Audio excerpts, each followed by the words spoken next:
नमस्कार, आप देख रहे हैं वार्तिक टीवी और मैं हूं सुभाष शर्मा। वार्तिक टीवी के इस खास कार्यक्रम सियासी चाल भूचाल में आप सबका स्वागत है।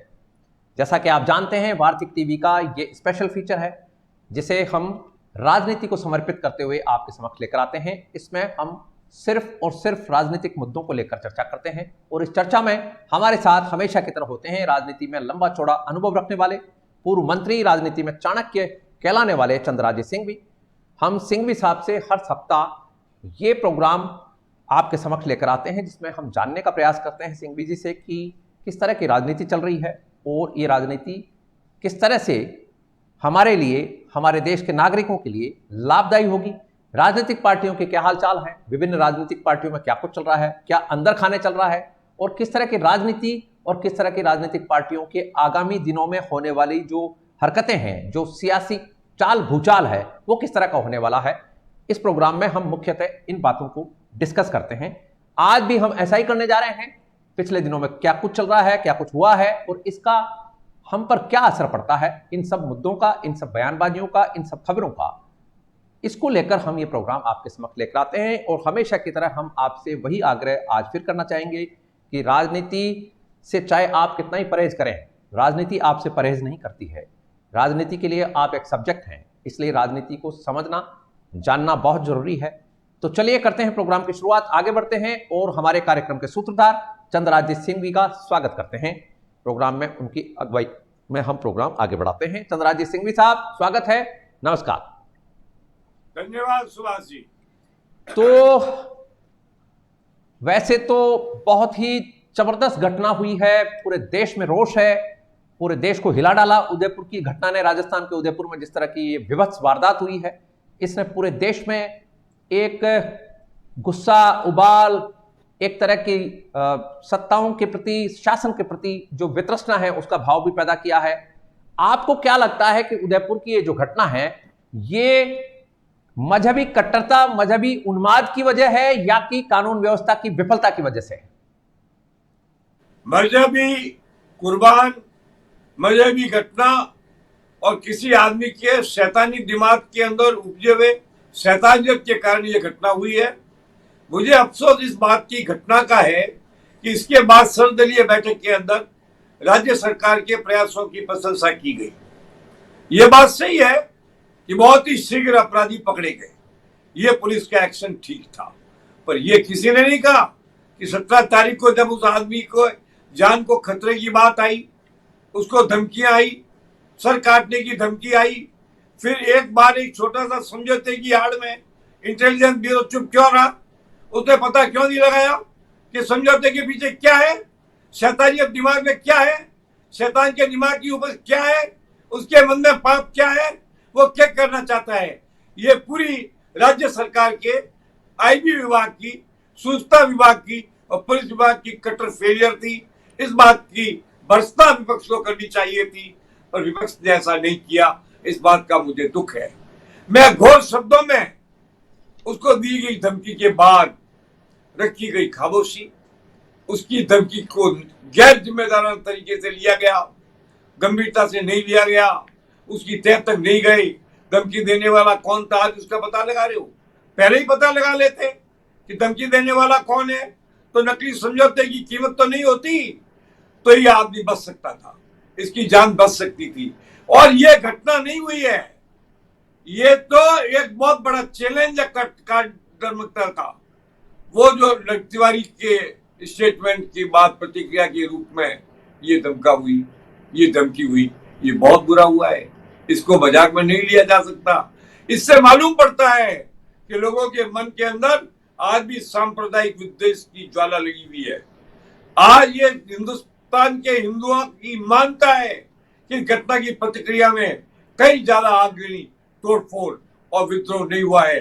बाकी घटना तो शर्मनाक है, घटना तो बहुत ज्यादा दुखपूर्ण है। और इससे ज्यादा बड़ी दुर्घटना क्या हो सकती है? राजस्थान के जैसे प्रांत में जो शांति के लिए मशहूर है, वैसे तो राजस्थान के पुलिस की काफी वर्षों से, 3-4 वर्षों से दुर्गति हो रही है। डेली एक न एक बलात्कार का समाचार आता है, डेली एक न एक आत्महत्या का समाचार आता है, डेली 2-4 एक्सीडेंट के समाचार आते हैं। मगर ये जो घटना हुई है, इसने तो नफरत, बेईमानी और लापरवाही का रिकॉर्ड तोड़ दिया है। इसकी जितनी आलोचना की जाए उतना कम है। मैं राजस्थान के हिंदुओं को इस घटना के प्रति प्रतिक्रिया न करने के लिए बधाई देता हूं और कहता हूं कि राजस्थान का जो नागरिक है वो धर्मप्रिय है, देशभक्त है और वो जानता है प्रतिशोध अच्छी चीज नहीं है। उसके मन में प्रतिशोध की ज्वाला नहीं है, उसके मन में कुछ भी नहीं है। वो उसको सुन करके और देख करके भी खामोश रहा है। इसके लिए राजस्थान की जनता बधाई की पात्र है। और 17 तारीख के बाद इस आदमी के भविष्य का पता लगा लेते, इसकी वेयरहाउस पता लगा लेती पुलिस, पता लगाता कि इसके पीछे कौन है, जो आज पता लगा रही है और लगाया भी है, तो ये घटना कभी नहीं होती। इसलिए इस घटना की जिम्मेदारी न डालकर घटना के बाद की जांच की प्रशंसा करना वन साइडेड एफर्ट है।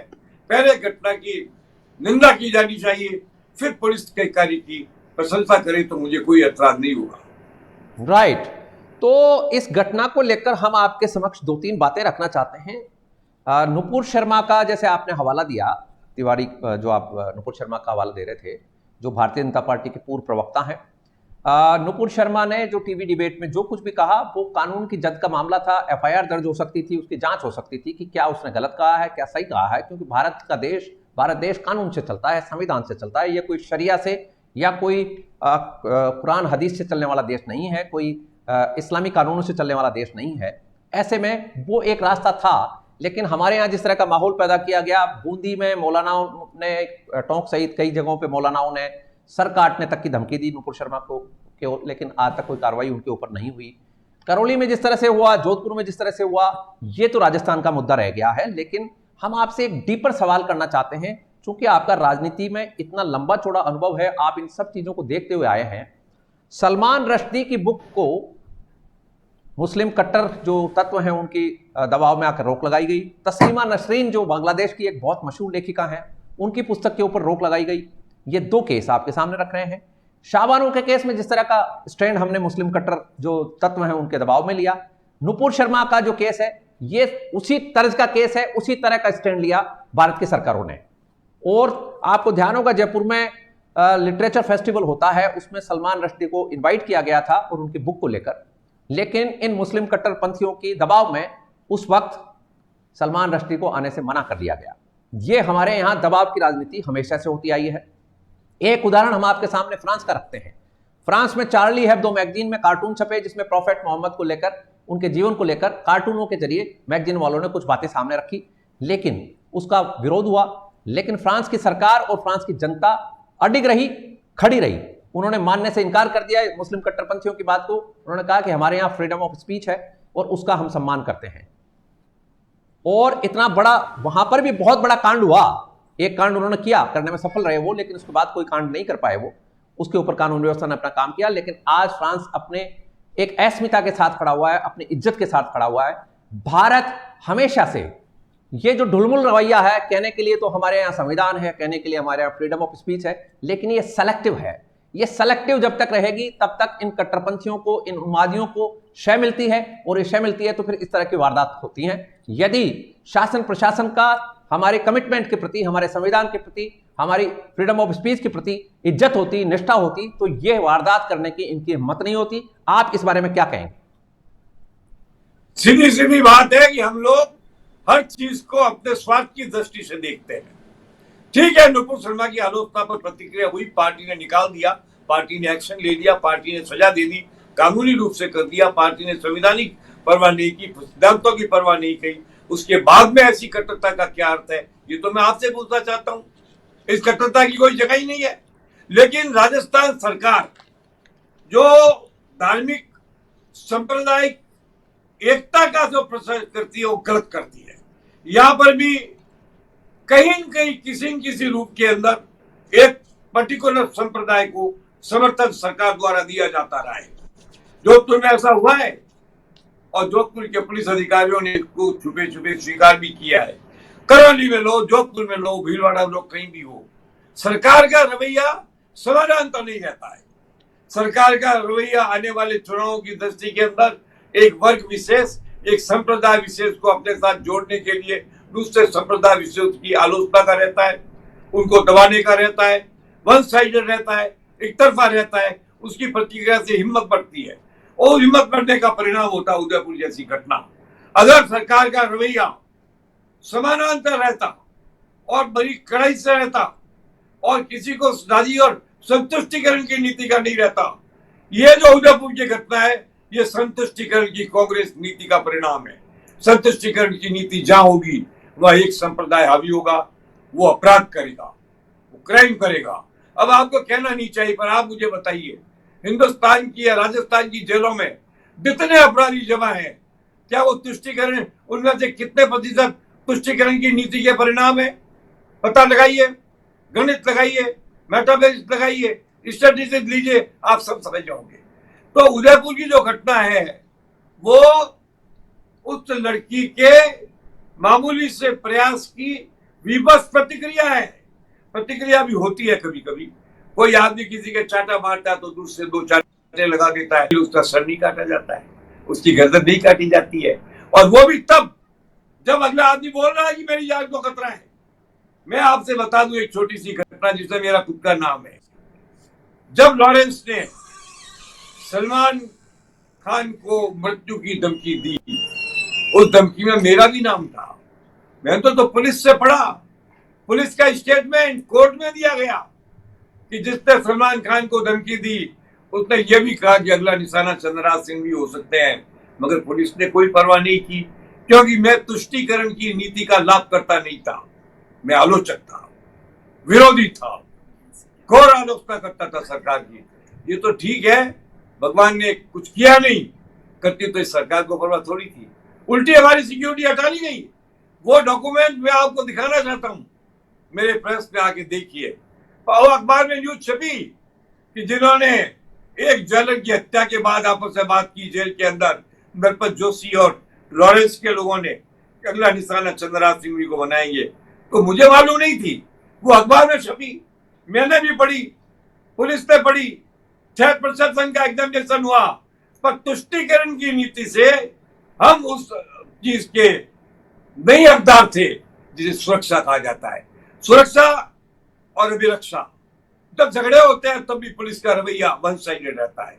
इसका प्रमाण तो जोधपुर का झगड़ा है, करौली का झगड़ा है, भीलवाड़ा का झगड़ा है, आप पता लगा लीजिए। मैं इतना ही कहना चाहता हूँ, ये जो घटना हुई है ये छोटी घटना नहीं है। आपने और कई घटनाओं की तुलना की, फ्रांस की तुलना की, कहीं की भी तुलना की।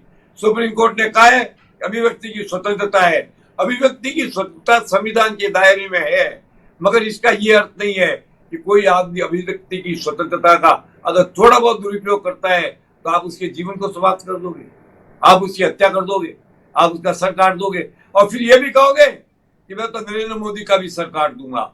शर्म आनी चाहिए राज्य सरकार को ऐसे तत्वों का पता लगाकर समग्र रूप से उनको बिल्कुल या तो विनष्ट कर देना चाहिए, गिरफ्तार कर देना चाहिए या सजा कर देना चाहिए। ये कोई एक व्यक्ति का मामला नहीं है, एक बहुत बड़ी घटना है।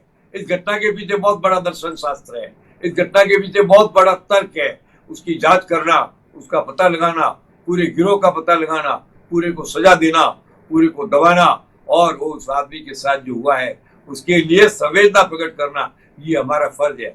ये अच्छा है कि राज्य सरकार ने उसके परिवार को आगे जाकर नौकरी और पैसे का लालच दिया है, और आर्थिक लोभ और आर्थिक लालच की पूर्ति से किसी आदमी के परिवार की व्यक्ति की हत्या का कोई अर्थ नहीं होता। वो जो गया वो चला गया, उसका दुख और दर्द उसके परिवार को 7 पीढ़ी तक सताएगा। ये जानते हुए भी उस आदमी को जब गिरफ्तार किया गया तो सभी दलों ने कहा it's a good action of the police. मैं भी इस पर यस मैन हूं, लेकिन ये क्यों नहीं कहा गया, सभी दलों ने क्यों नहीं कहा? जब आपको 17 तारीख को मालूम था कि इसकी जान को खतरा है, तो आपने कैसे मान लिया खतरा मिल गया? उसके खुद के कहने पर क्या हो जाएगा? आपको यह पता लगाना था कि खतरा कहां से है, खतरा कौन पैदा कर रहा है, उस आदमी का व्यक्तित्व क्या है, उसका पास्ट चेंज क्या है, उस आदमी का मूवमेंट क्या है। अगर ये पता लगा लिया होता तो 100% ये घटना रुक सकती थी। इस घटना के लिए राज्य सरकार को शर्मिंदा होना चाहिए, और इसके ऊपर जो सुरक्षा में चूक हुई है उसके लिए आम जनता के सामने क्षमा मांगनी चाहिए। ठीक बात है। दूसरी जो बड़ी खबर है इस सप्ताह की, उसके ऊपर हम आना चाहते हैं। और ये खबर है महाराष्ट्र से जुड़ी हुई, जो महाराष्ट्र में राजनीतिक उथल पुथल का दौर रहा है। अब वो हो सकता है कि आज शाम तक उसका पटाक्षेप हो जाने वाला है। आप इस पूरे के पूरे घटना चक्र को किस तरह से देखते हैं, और वहां जो कुछ भी हो रहा है इसमें किस तरह का पॉलिटिकल मैसेज है, किस तरह की भावी राजनीति आपको दिखाई दे रही है? देखिए, ये बड़ी मजेदार घटना है महाराष्ट्र की। इस घटना का जन्म तो उसी दिन हो गया था जिस दिन शिवसेना ने कांग्रेस से हाथ मिला करके सरकार बनाई थी उद्धव की। ये बेमेल कॉम्बिनेशन था। जहां सिद्धांतिक एकता नहीं होती है वहां मित्रता टेम्पररी होती है, जहां सिद्धांतिक एकता नहीं होती वहां समझौते टेम्पररी होते हैं। शिवसेना कट्टर हिंदूवादी संस्था भारतीय जनता पार्टी को साथ मिलकर चुनाव लड़ती है और अपने हिंदू साथी को छोड़ करके और एक ट्रायंगल में चली जाती है जो इनके सिद्धांतों से मेल ही नहीं खाते। तो मनसा मेल खाती है, तो कांग्रेस मेल खाती है। जिस दिन ये सरकार बनी उस दिन हमारे मन में था कि बहुत बड़ा बेमेल कॉम्बिनेशन हुआ है। इसको हमने कई बार प्रदर्शित भी किया है। अब जो घटना हुई वो स्पष्ट है। विधायकों में एकता हुई, शिवसेना के हिंदू लोगों में हिंदुत्व वापस जाग गया। उद्धव ठाकरे के कांग्रेस के साथ जाने से उनका हिंदुत्व धूमिल हो गया था, वो चमक गया। उन्होंने फैसला किया कि सरकार में हमारा रहना ठीक नहीं है, ये सरकार हमारी सिद्धांतिक एकता का प्रतीक नहीं है। उन्होंने विद्रोह किया और होते होते 39 विधायक हुए, वो आसाम चले गए। अब मजेदार बात ये थी कि जब ये तय हो गया कि देवेंद्र फडणवीस कब शपथ लेंगे तो अचानक एक परिवर्तन आया। ये बात साबित करता है कि भारतीय जनता पार्टी के अंदर केंद्रीय नेतृत्व का निर्देश कितना ताकतवर है कि देवेंद्र फडणवीस ने एक शब्द गंवाए बिना, एक शब्द खोए बिना स्पष्ट कह दिया, yes I propose the name of Eknath Shinde. इससे बड़ा प्रांत की किसी पार्टी की राष्ट्रीय नेतृत्व के प्रति निष्ठा का उदाहरण नहीं होगा। यह राजस्थान में तो बुलावा आने पर मंत्री जाते नहीं है हाईकमान से मिलने, हाईकमान के नाम पर रोटियां सेकते हैं, सरकार में बैठते हैं और हाईकमान के आदेश की अवहेलना करते हैं। इन्हीं दिनों में एक और घटना हुई, मैं आपको बताना चाहता हूँ। वो घटना बहुत बड़ी थी, घटना छोटी नहीं, बहुत महत्वपूर्ण थी। जिस रौब और रुतबे के साथ अशोक गहलोत ने कहा कि पिछली बार मेरी सरकार गिराने के अंदर देवेंद्र शेखावत के साथ में सचिन पायलट शामिल था, इसके पहले अशोक जी ने यह भी कहा था कि एक नकारा और निकम्मा आदमी है। इसके बावजूद सचिन पायलट ने उनको पिता तुल्य कहा। कितना बड़ा कद हो गया सचिन पायलट का और कितना कद घट गया दूसरे आदमी का। आप सोचिए, ये छोटी छोटी घटनाएं होती है जो राजनीति में व्यक्तित्व का निर्माण करती है। देवेंद्र फडणवीस द्वारा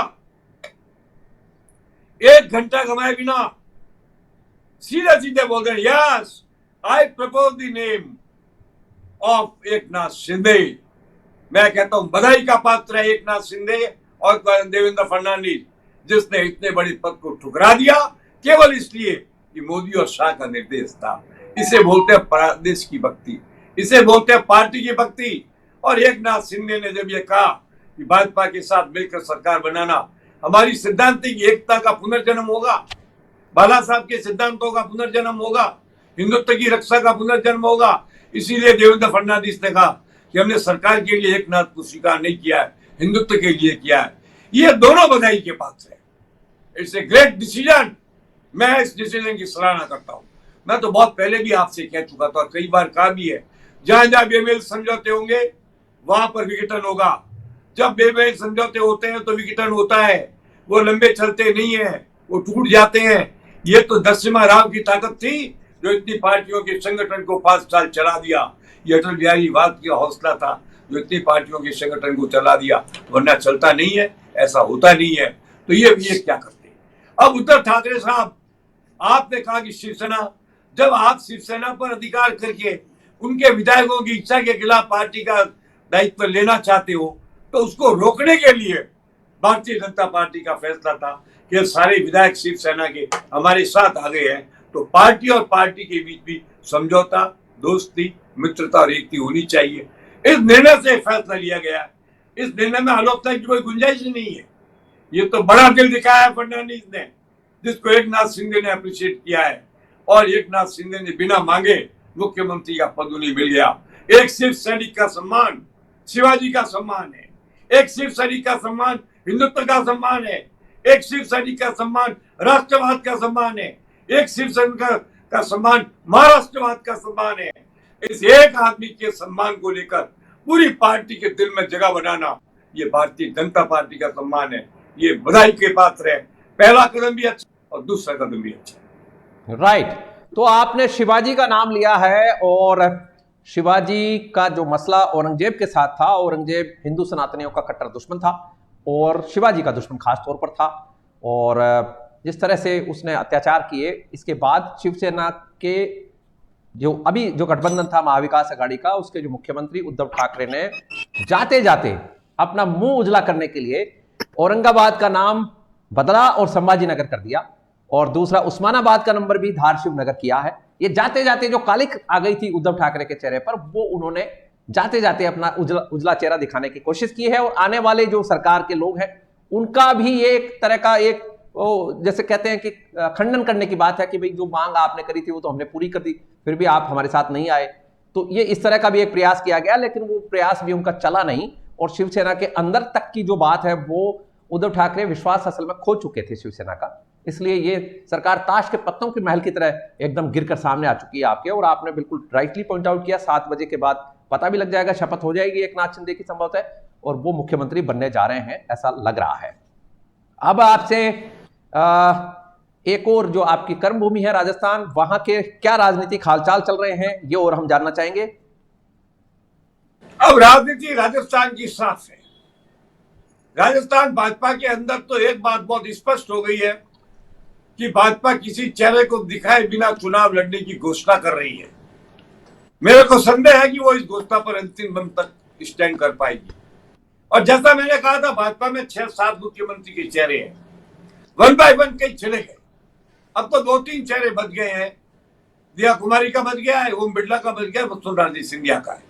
गजेंद्र शेखावत को तो अशोक गहलोत की सरकार ने एसओजी के मामलों में अटका के लटका दिया है, तो अब चेहरे बचे ही नहीं है। इसलिए भारतीय जनता पार्टी का क्या होगा मैं नहीं कहता, और मैं आपको एक बात आज कह रहा हूं जिसका प्रमाण मैं अगले 24 घंटे में देने वाला हूं।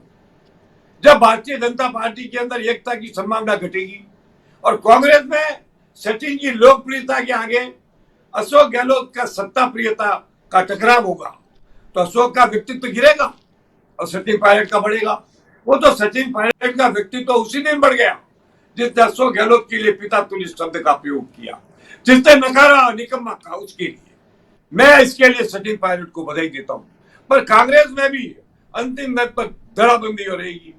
इन दोनों धड़ाबंदियों के बीच में मेरी यह भविष्यवाणी है कि आगामी चुनाव में राजस्थान में निर्दलीय उम्मीदवारों की संख्या जो अभी 17 है बसपा मिला के, वो कम से कम 37 से 47 होगी। अगली सरकार न भाजपा बना पाएगी, क्योंकि सोनिया जी अशोक गहलोत के नेतृत्व में चुनाव करेगी, इसमें मुझे संदेह है। अगर सचिन पायलट आ गया तो भी भाजपा का 125 सीट का सपना अधूरा रह जाएगा। गहलोत के नेतृत्व में चुनाव हुआ तो फिर कोई निर्दलीयों की भी नहीं चलेगी, फिर अकेली भारतीय जनता पार्टी की सरकार बनेगी। लेकिन ऐसा संभव नहीं है। अगर सचिन और अशोक गहलोत मिलकर चुनाव लड़े और सचिन को मुकुट देकर के चुनाव लड़वाया गया तो भारतीय जनता पार्टी को छठी का दूध याद आ जाएगा, और जो बिना चेहरा चुनाव लड़ने की बात कर रही है वो भारतीय जनता पार्टी चेहरों की तलाश में घूम जाएगी। ये मेरा दावा है। अब सवाल यह कि इसका फैसला कब होगा। अगले साल चुनाव है, अभी नहीं होगा, दिसंबर में होगा, जनवरी में होगा, फरवरी में होगा। मैं जहां तक सवाल है, मेरे से संपर्क करने वाले कम से कम 40 ऐसे मजबूत लोग हैं जो अपने अपने क्षेत्रों में विजयी हो सकते हैं। तो एक आदमी ने तो घोषणा किया कि मैं चुनाव लड़ूंगा, 5 आदमी कल घोषणा करने वाले हैं, 6 हो जाएंगे, अगले महीने 5 और करेंगे। मैं कहता हूं 50 से 60 आदमी निर्दलीय तगड़े चुनाव लड़ेंगे जो 30,000 वोट ला चुके हैं। दोनों पार्टियों सावधान, तुम्हारी आपसी लड़ाई के बीच निर्दलीय मोर्चा बहुत ताकत से ऊपर उभरेगा, दुनिया की कोई ताकत रोक नहीं सकती। और अगर निर्दलीयों के 25-30 विधायक आ गए तो सरकार उनकी मेहरबानी से बनेगी। हाँ, एक ही शर्त है कि अगर अशोक गहलोत के नेतृत्व में चुनाव हुआ तो मरते घुटते भी भाजपा 125-30 सीट लाएगी, तब निर्दलीयों का खेल मत प्रभावशाली तो होगा लेकिन निर्णायक नहीं होगा। वरना निर्णायक निर्णय निर्दलीयों से होगा। इस बार जगह जगह निर्दलीय लड़ेंगे। मैं जगह बता सकता हूं, कोटपुतली में लड़ेगा, सांचौर में लड़ेंगे, ओसिया में लड़ेंगे, जगह जगह पूरे राजस्थान में है। निर्दलियों का जाल बिछेगा, इसे कोई नहीं रोक सकता। राइट। एक अंतिम सवाल आपसे करेंगे और यह सवाल बहुत गहरा सवाल है। तालिबानी तर्ज पर जो ये उदयपुर की वारदात है, इसमें आपको क्या लगता है, इन हत्यारों को कानून का सहारा दिया जाना चाहिए या कि तालिबानी तर्ज पर ही कोई इलाज करना चाहिए इनका? नहीं है, इतना बड़ा आरोप तो मैं सरकार पे नहीं लगा सकता, पर मैं इतना जरूर जानता हूं, उस आदमी के पास्ट टेंस और कनेक्शंस का पता न लगाना ये घोर अपराध हुआ है।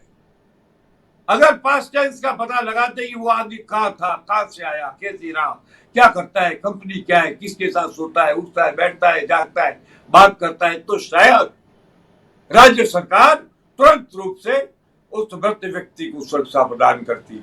तालिबानी अंश तो है ही, तालिबानी व्यक्तिगत रूप से मौजूद न हो, और तालिबानी विचारधारा आज भी प्रदेश के हजारों लोगों के मन में है, जिसे कुचलना पड़ेगा समय आने पर। इसीलिए मैं कई बार कहता हूं, अग्निवीरों की बात आती है तब मैं कहता हूं, मैं चाहता हूं भारत का हर सिपाही हथियार चलाना सीखे, हर सिपाही इजराइल की तरह लड़ना सीखे। जरूरी नहीं है कि आज काम आएगा, 50 साल बाद काम आएगा, 20 साल बाद काम आएगा। इसलिए कई बातें ऐसी है जो राष्ट्रीय हित के अंदर दिखती नहीं है मगर जरूरी होती है। और मोदी जी, आप बधाई के पात्र हो, क्या गंभीरता से आने वाले भविष्य की कल्पना करते हो, और इसलिए चाहते हो कि देश का हर आदमी, एनसीसी का हर कैडेट हथियार चलाना सीख ले। क्योंकि जब कभी भी यूक्रेन जैसी स्थिति आने की संभावना बनी, या चाइना के साथ कोई संघर्ष हुआ, या पाकिस्तान से संघर्ष हुआ, तो भारत के अंदर सारी सेना को नागरिकों की सेना बनाना पड़ेगा, और सारे नागरिकों को नागरिकों की सेना बनाना पड़ेगा। ये तय, ये कई अच्छी अच्छी बातें हुई है, मोदी जी कर रहे हैं, बधाई के पात्र हैं। महाराष्ट्र में आज जो एकनाथ शिंदे को सरकार बना करके शिवसेना के हिंदुत्व को भारतीय जनता पार्टी के हिंदुत्व से मिलाकर राष्ट्रभक्ति का अनुकरणीय उदाहरण बनाया, मैं एक बार पुनः इसके लिए भारतीय जनता पार्टी के नेतृत्व को बधाई देना चाहूंगा। राइट। तो प्रोग्राम को कंक्लूड कर रहे हैं। यह था आज का हमारा प्रोग्राम, और हमारे साथ जुड़े हुए थे राजनीति में लंबा चौड़ा अनुभव रखने वाले चाणक्य राजनीति के पूर्व मंत्री चंद्राजी सिंघवी साहब, आपका आभार, धन्यवाद। तो आपने सुना सियासी चाल भूचाल का आज का हमारा प्रोग्राम, और हम कंक्लूड करने के पहले आपसे ये जरूर कहना चाहेंगे हमारी तरफ से कि प्रत्येक नागरिक की, भारत में रहने वाले प्रत्येक नागरिक की सुरक्षा की, रक्षा की जिम्मेदारी स्टेट की है। लेकिन यहाँ पर स्टेट को ही चुनौती में डालने वाले लोग हैं, इसलिए राष्ट्र की सुरक्षा का जो ख्याल है वो हमें करना है, क्योंकि हम राष्ट्र हैं, सरकार स्टेट है। स्टेट की ड्यूटी है, लेकिन ड्यूटी में कहीं ना कहीं लकुने हैं, और स्टेट को ही चैलेंज किया जा रहा है, स्टेट की रिट को चैलेंज किया जा रहा है। जिस तरह का वीडियो आपने देखा, उस वीडियो में भी प्रधानमंत्री को ललकारना सीधा स्टेट को ललकारना है। ये वॉर की स्टेज है, एक तरह की एक फिलोसॉफिकल वॉर है ये, और ये तालिबानी जो तत्व हैं ये वॉर वेज करना चाहते हैं स्टेट के ऊपर। इसको लेकर हमें बहुत जागरूकता का परिचय देना है, और हमारे राष्ट्र को, हमारे देश को, हमारे गणतंत्र को सुरक्षित रखने की जिम्मेदारी हमारी भी है। और हम ये भी कहना चाहेंगे कि हमारी ही है, हमारी भी नहीं, हमारी ही है। इसलिए हमें बहुत जागरूक रहना है और चीज़ों को बहुत गहराई से देखना है, क्योंकि ये देश हमारा है, ये धरती हमारी है, हमें इसकी रक्षा करने की जिम्मेदारी भी मिलती है। जब हम जन्म लेते हैं इस धरती पर, तो ये हमारी माता इसीलिए कही जाती है। तो ये था आज का हमारा प्रोग्राम। आपने हमें ज्वाइन किया, इसके लिए आपका बहुत बहुत आभार, धन्यवाद। I wish you good luck, success and happiness. Thank you so much.